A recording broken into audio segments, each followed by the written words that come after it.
干嘛呢？看不见车过来啊？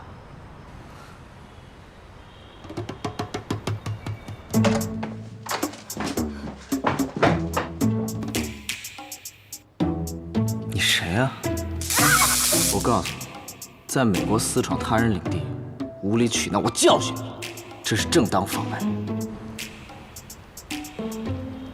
中国话那么多，为什么不能学两句好的呢？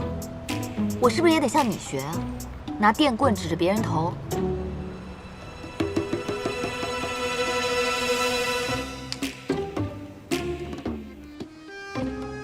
你谁呀？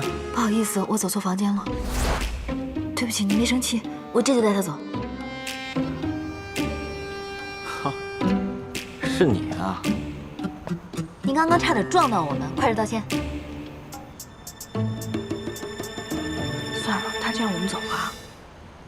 不就不。没想到你脾气还挺大的，怎么着？正好呢，我也一个人过来了，无聊的要死。要不你们俩跟我一块坐会儿？你放开我，没时间。好啊，你找个地方吧。没问题，走吧，跟我过来。你们干什么呀？你们疯了是吧？是你疯了，是你疯了，你中邪了，母老鼠，母老虎。给我等着啊！神经病！哎，我说你跟那人什么情况？你认识啊？能有什么情况啊？纽约有过一面之缘，没想到竟然这么没素质。还竟然！来说说，你原来对那人是怎么想的？你怎么想的我就怎么想的。你确定？那怎么了？不然呢？鞋都砸了。哎，对哦，我们这样对人家是不是不太好啊？那有什么不好？那要不然去道歉吧。那算了吧，咱就砸了。车什么时候来啊？凉啊！啊，来了，快点！我鞋挺贵的啊！哎，算了，就这样吧。来，站这。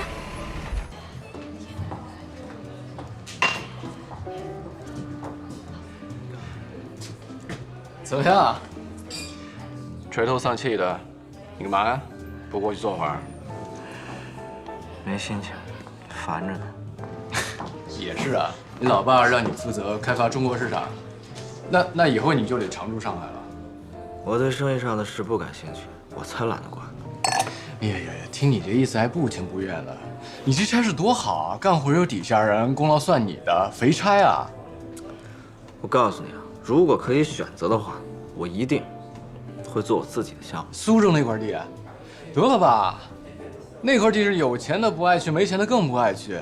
那你靠什么盈利？商业要的是可复制的盈利模式，原生态这玩意儿怎么复制？钱，盈利，你真这么没情怀怎么？情怀能让你爸支持你吗？当然不能。那我们一起努力吧，让你爸相信你的能力。现在呢，国内经济形势这么好，你爸爸和你叔叔，他们不可能不清楚。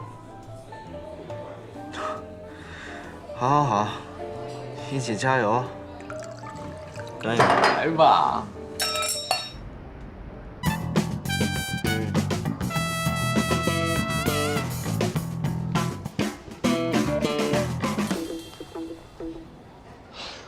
童小姐，时间不早了，你这都等了一天了。我看我们飞总今天不一定回来了，你还是早点回去休息吧。不行，我明天再帮你约吧。等他也是我们谈判工作的一部分。记得我最长的一次谈判，经历了45个小时，其中大部分时间都在等。你要是累了，就先回去休息吧。今天等不到飞总来，我是不会走的。那好吧，实在不好意思，何小姐辛苦了。辛苦。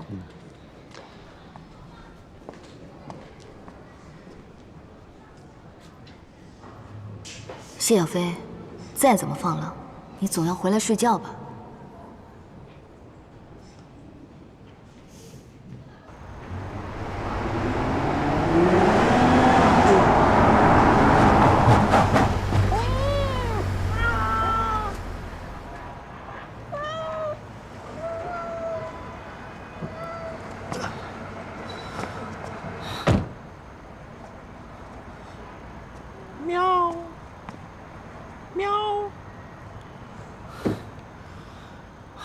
这么晚了，你说你们还在马路上乱窜，万一被车撞了怎么办啊？你们也太不注意了，啊，真的是，赶紧回家吧啊！别在外面瞎转了，快找你妈妈去。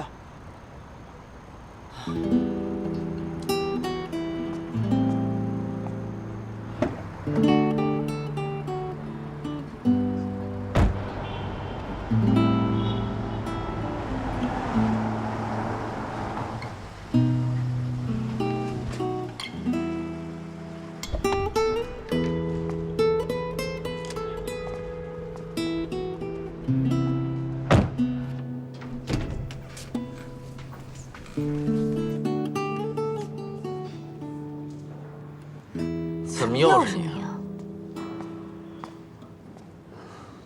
你是不是来跟踪我的？谢先生，李先生给您留了纸。谢先生，你不会就是谢小飞吧？你怎么知道我名字？真的是你？我果然没说错，你是来等男人的吧？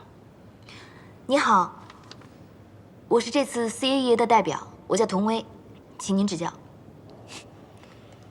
中国有句俗话叫什么来着？冤家路歪是吧？您说笑了，那句话叫冤家路窄。而且这次 CAEA 是来协助谢氏的，我们不是冤家，我们是盟友。盟友，往客户头上砸高跟鞋，这就是你们对待盟友的方式是吗？我们还有一句成语叫做不打不相识，很高兴认识你。我听不懂什么相不相识，跟我没关系。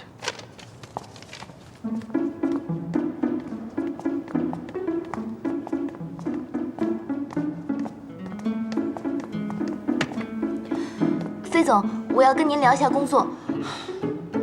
小姐，几点了？凌晨了吧？我很累，我要睡觉。不好意思，因为之前您的个人原因，我们工作进度已经落下3天了，所以可能要牺牲一下您的睡眠时间。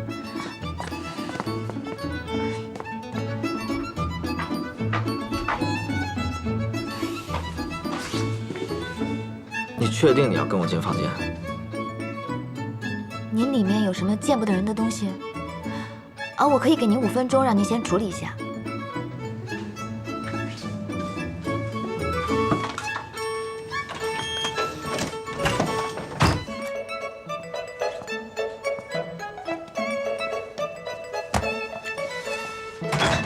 你这么晚了，一个人跟我进酒店，会很危险，你知道吗？您应该也很清楚，我们2个并不符合彼此的审美标准。那我只能说你真的是太不了解男人了。我这么一个单身的男人在酒店，很寂寞的，而且我根本就不会挑剔。刚进来的时候也跟你说了，会有危险，怕了吧？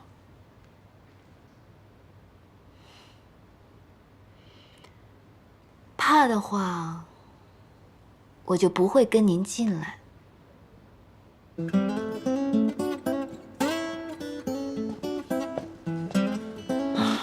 你什么意思啊？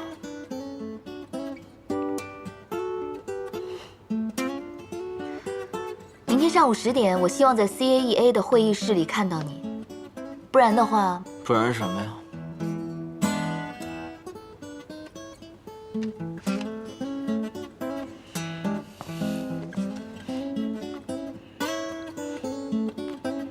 明天见。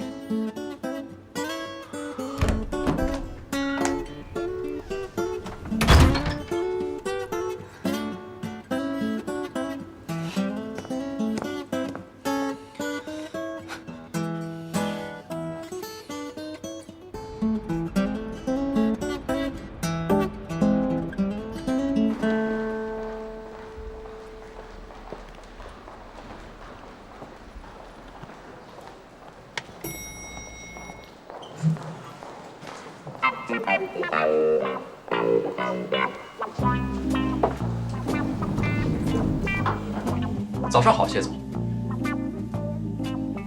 我们认识吗？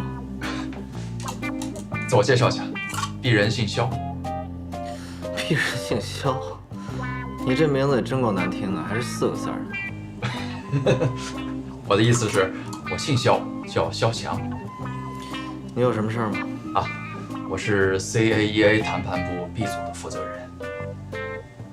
哈，原来你是那女的同事啊。啊，您是说童威吧？没错，童威的确是我的同事。谢总啊，我其实谢总是我爸，我是飞总，你别搞错了行吗？飞总，飞总。其实啊，飞总您刚到上海的时候，我就向 CAEA 申请了负责同您接洽的，但是后来，哎呀，有些事情我也不知道该不该跟你讲。我发现你这个人真的很啰嗦，不知道该讲不该讲，那就别讲。这该讲该讲。我说，飞总啊，事情是这样的啊。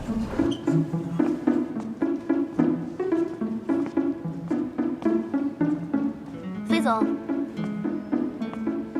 ，9点55分，飞总您很守时，希望我们合作愉快。我带您去会议室吧。等等，你满意我，不代表我满意你。据我所知，上海 CAEA 谈判部门一共有2组，我了解了一下，你这组呢正好全都是新人，也就是菜鸟。我很担心你们的实力。飞总说的没错，我们这组确实新人很多，但是能进 CAEA 的没有谁是菜鸟，所以如果您能积极的配合我们一定会全力以赴的。说谁都会，这么大一个项目，出了差错谁负责呀？我来负责。你呀，你负责得起吗？那您的意思？我刚刚正巧遇到你的同事，得知他是谈判部 B 组的带头人。我觉得与其把工作盲目的交给一组，不如来一个2组公平的竞争。我这正好有道测试题，你们谁做得好，谢氏和科万的项目就交给谁负责。你有什么意见吗？好，飞总的想法好。竞争可以激发出潜能，对我们来说都是公平的，我十分赞同。童威，你觉得呢？既然飞总都开口了，我当然会答应。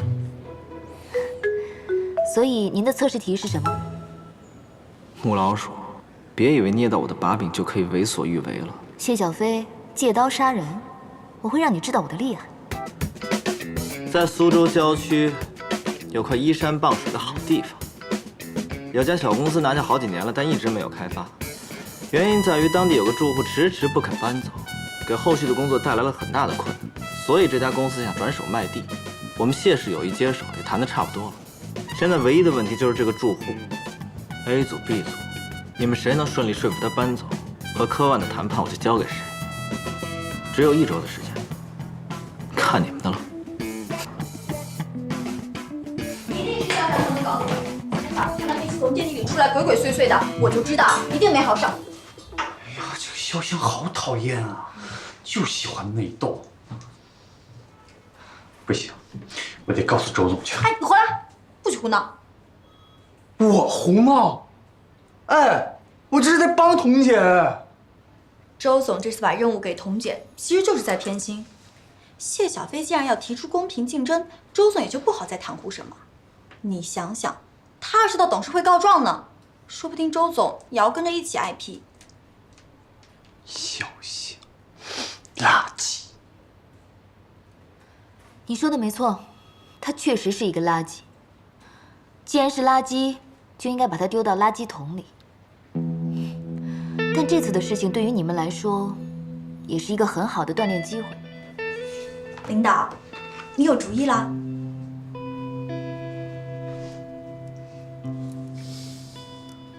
这个钉子户啊是个老太太，叫韩翠芬，一辈子没结婚，无儿无女的，性格呢也比较孤僻，村里的人跟她很少走动。看看，不肯搬的原因是什么？我知道，钱，肯定是拆迁补偿款狮子大开口。钱能解决的事情，谢氏集团它解决不了。啊！我来 CAEA 之前是做销售的，我用短短5年的时间就做到了大中华区业绩第1。为什么？因为我知道如何抓住客户的痛点。那还望肖总给我们指点一二呀。肖老师，指点。记住了，是人都有欲望，但欲望因人而异，有可能是钱，但也有可能是一幅罕见的名家字画，一盆娇贵的兰花，一个学区名额，对不对？这都有可能。还有可能是跟钱完全没有任何关系的东西，比如一段无疾而终的初恋。啊，欲望的对象有可能是物质，也有可能是情感。什么调查都不做，就说韩老太太只要钱。肖总说的对，我明天再去查查。明天啊，现在就去。好，肖总，我现在就去啊。记住了，童威他不是什么等闲之辈，咱们处处都得下手为强。我说过多少次了，懂吗？懂。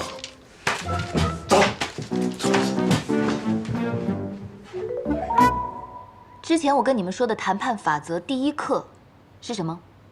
知己知彼。现在我要跟你们说的是更重要的一条，就是永远不要先出价。可是现在韩奶奶掌握着主导权，如果不先出价，会不会根本没得谈？这谈判过程中，具体问题具体分析。如果你比对方先出价的话，对方就知道了你的底线。所以，如何面对稀缺资源，还能知道对方的底线，这才是考验一个谈判专家功力的时候。明白了吗？开始行动吧。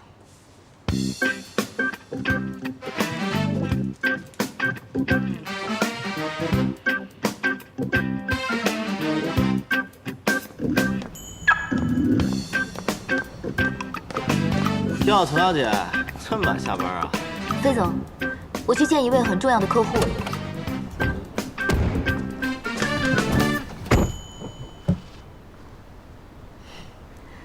飞总要去哪儿？我送您。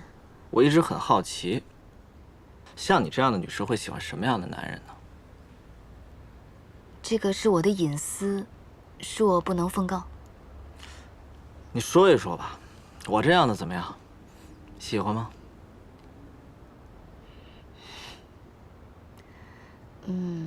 我的工作呢是谈判，不是陪聊。如果飞总真的觉得很无聊的话，可以去酒吧呀、商场转一转。如果您现在没有什么特别重要的事情的话，我就先去忙了。忙啊。行，忙。下次见。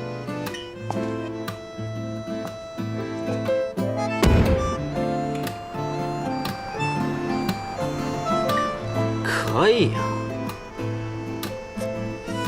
这女人有点意思，我的菜。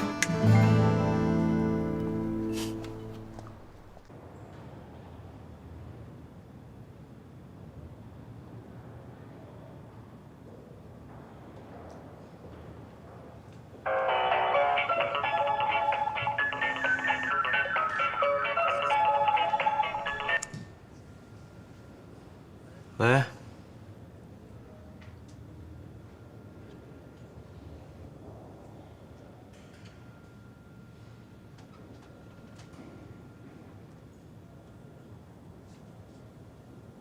知道了。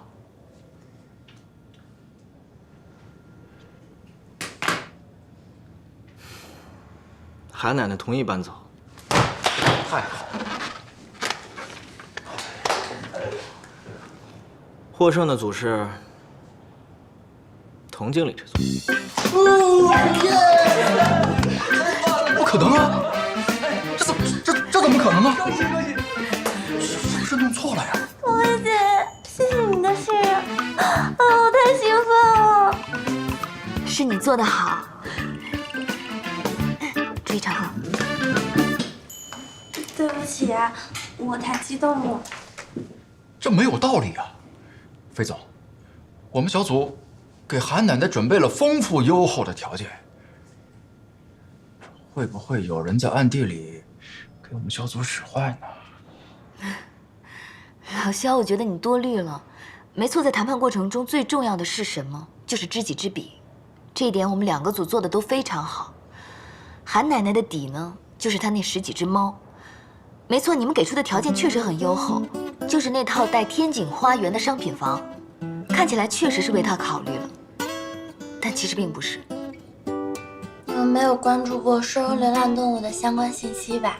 好多像韩奶奶这样的爱猫人士，因为养猫太多，给所在的小区环境带来一定影响，尤其是做邻有事儿。继续让他住带邻居的房子，会给以后带来无穷无尽的矛盾。所以我们的方案是在乡下给他找一个独立的民宅，地方大不扰民，让韩奶奶和猫咪可以自由自在。并且，我们帮助韩奶奶在网上建立了专门的微博、微信群，定期的发布一些她收留流浪猫的信息。一方面呢是鼓励大家都来领养一些流浪猫，另一方面是鼓励大家捐款捐物，定期的来做义工。这样一来，韩奶奶的工作压力减轻了，猫咪也可以得到更好的照顾。其实呢很简单，谈判领域是由上世纪80年代一些律师建立的，它的侧重点呢是结束冲突与争端。到了90年代呢，有一些经济学家介入了，让谈判呢变得更为理性。本来谈判的双方是在对立面，因为经济学家的介入，让他们可以谋求一些共同的利益。所以在谈判过程中，你要想获得利益，需要给对方先有一些利益。就拿这次的案例来说吧，老肖，你的潜意识里面呢，还是把韩奶奶放在对立面，你想要驱赶她，而不是站在她的角度上去想事情。所以虽然这一次在谈判过程中 Kiki 先给出了底价，但我们还是赢了。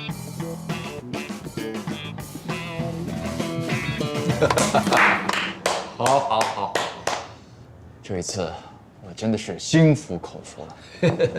那再说了，童伟，咱们本来就是一个部门的，就不要分得那么清楚。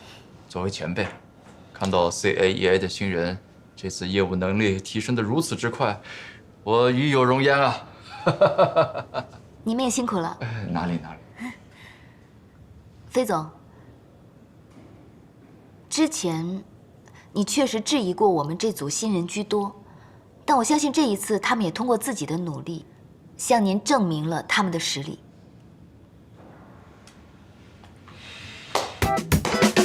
谢谢飞总。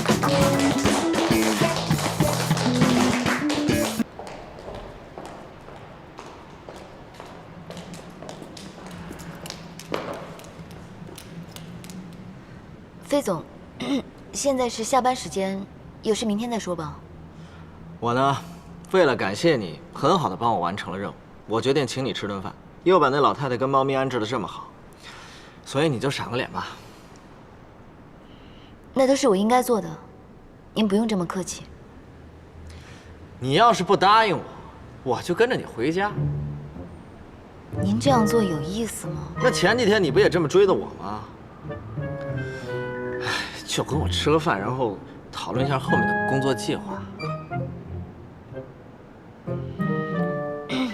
行，去哪儿吃？上车。其实我开车也是一样的。我告诉你啊，我谢小飞从来不坐女人开的车。恰恰相反，我最喜欢坐女人开的车。走吧。什么意思啊你？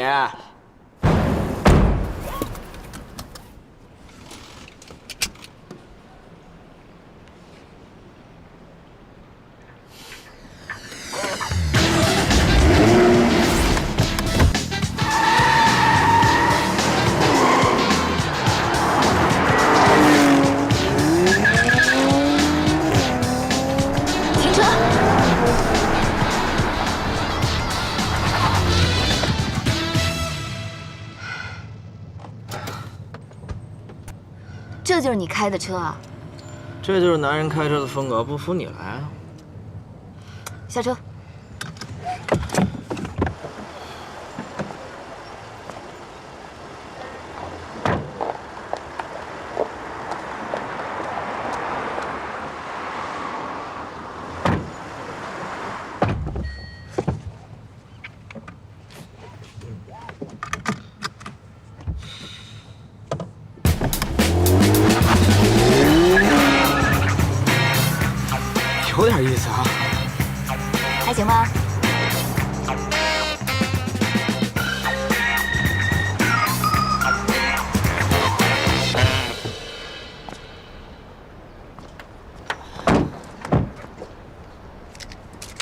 这就是女人开车的风格，走吧。有点意思。怎么全都是素？就给我推荐这么个破餐厅。你请我吃饭，不是应该我来定地方吗？这吃素也太把我当和尚啊！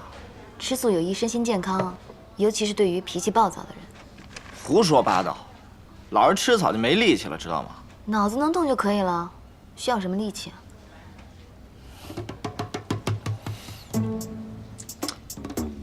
你怎么知道我不用力气？那跟我无关。在合作成功之前，我只需要保证您的身体健康，其他的跟我没关系。身体健康，一人一粒。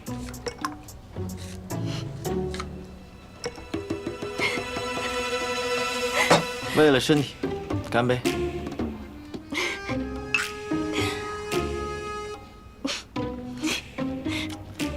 你知不知道你笑起来有多好看？